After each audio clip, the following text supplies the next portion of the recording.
లక్ష్మీదేవి అనుగ్రహం పొందాలి అనుకుంటున్నారా? ఇంట్లో ధనం నిలకడగా లేదని బాధపడుతూ ఉన్నారా?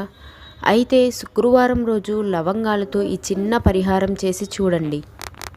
అద్భుతమైన రిజల్ట్స్ని మీరే చూస్తారు. శుక్రవారం రోజు 4 లవంగాలను తీసుకోవాలి. కాడ మొగ్గ బాగుండే లవంగాలను తీసుకొని కొంచెం పసుపుని తీసుకోండి. లవంగాలను పసుపును తీసుకొని వెళ్ళి మీ చుట్టుపక్కల ఉన్న మహాలక్ష్మి దేవాలయంలో ఇవ్వండి. అమ్మవారికి ఇలా 4 లవంగాలను పసుపును ఇవ్వటం వల్ల మీరు అనుకుంటున్న కోరికలు ఖచ్చితంగా తీరుతాయి. ఈ సమస్యలు అన్నీ కూడా తొలగిపోతాయి. లక్ష్మీదేవి అనుగ్రహం కూడా కలుగుతుంది. 4 లవంగాలు పసుపు చిన్న పరిహారం అండి. పెద్ద మొత్తంలో రిజల్ట్ అనేది ఖచ్చితంగా వస్తుంది. అదేవిధంగా లవంగాల పరిహారాలు ఏది చేసినా కూడా మంచి ఫలితాలే వస్తాయి.